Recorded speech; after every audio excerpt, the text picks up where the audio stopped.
Nick, Val, thank you so much for getting in the Startup Van. We're going to talk about your company Road.travel, but I first met you inside in obviously Vivatech because Volkswagen We are sponsoring Startup Van, and we're inside and you guys have a stand with them. But how did you get on the stand? Because you were picked as the winners for a competition that they ran, wasn't it? Yeah, Volkswagen We, they arranged a startup competition. Okay. And we were supposed to send in an application. We did a good job, I guess. Well, you we're must the winners. have, yeah, Yeah. if you won. So, We're super honored and super. That's actually a big pleasure to be here. I mean, they had more than 100 applications. Yes. Well, at least from the information which I have. And yeah, but we've built a prototype with some Volkswagen We branding on it.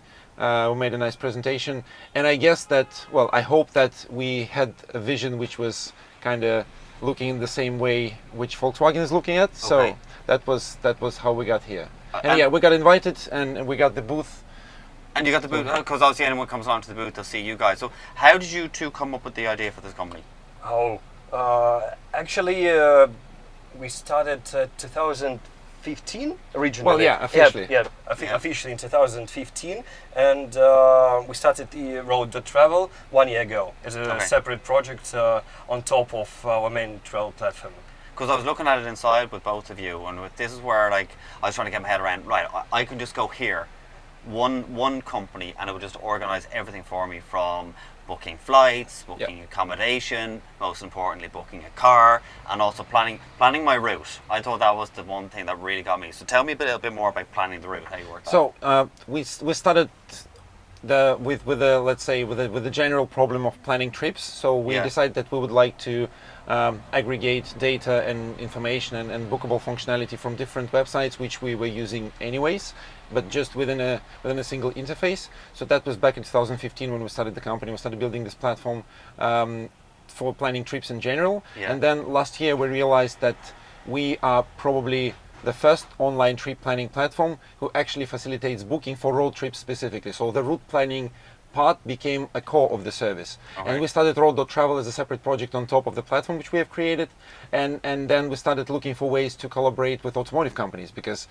it somehow happened that and it's a great time in history, I guess, when automotive companies are looking a lot into digitalization, into bringing new kind of experiences for the users here. To connect cars with everything else, basically, because a car is becoming a smartphone on wheels. Of course. Eventually. And did you solve this problem because it was a problem you guys were having, or was it something you just researched and found, or what was it? So that was one of the problems that we actually faced it during the time when we were traveling, of course. And I used to work in travel companies, like luxury concierge companies, American Express, quintessentially, and all these things. And organizing trips for others, and especially road trips, as the best example of complicated trips, was always a nightmare, really.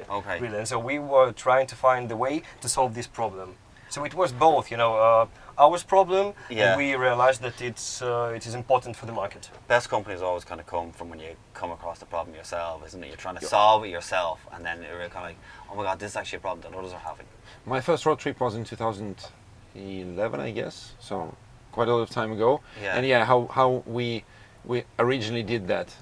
My wife would Google lots of websites, collect some information in an Excel spreadsheet.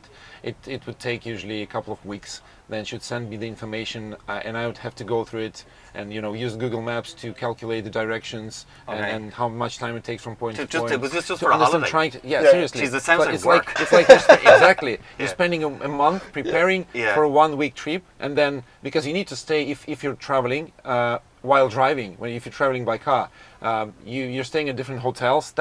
It's super beautiful. I mean, we realized that it's the best way to see the world, but it's too complicated to arrange it. So that's why we started doing this. Yeah, of course. Were you explaining as well inside when we were talking earlier that in the future you'll have done your trip, right? And in the future you can just get into your car, and obviously the cars are going to be automated, and it can just take you to wherever you want to go. You've put it all in. Yeah, it sounds like like a magic, like a dream, but like a moonshot. But really, like a moonshot. Yeah, but really, I think that this is not a very long wait in future. So I think that that will happen in 5-10 years maximum, and it mostly depends not on the car producers and the technology, but mostly on the regulations. I think so. Okay. Because many producers are ready for this. And have you guys gone for funding? Do you need to go for funding, or is that something you're going to do in the future, or what? We had the first funding round in 2015, so we Okay. had a seed round. Since then, at some point we switched to B2B2C model. We started working with travel corporations, offering Okay. white label solutions for travel companies such as online travel agencies, airlines, and hospitality providers. Is And that so where you far, see it with you guys going down the white label route? Yeah. So Okay. and that's how we are being funded at the moment. So we're not actively looking for funding, but some time ago we actually realized that road travel should be our main focus, and probably yes, we need some additional capital, growth capital, for additional hires to start working on this specifically, because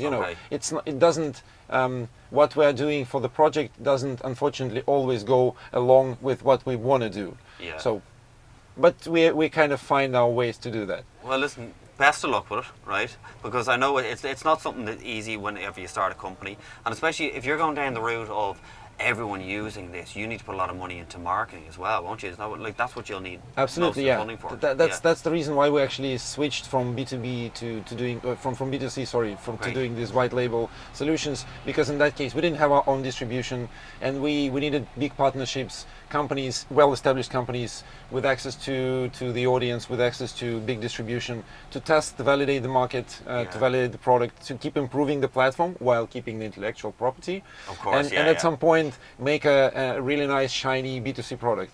And hopefully we're succeeding with that. Well, Nik, Val, thank you so much for getting the Startup Fund. Thank you. Thank you so Thanks much. a lot. Thank you.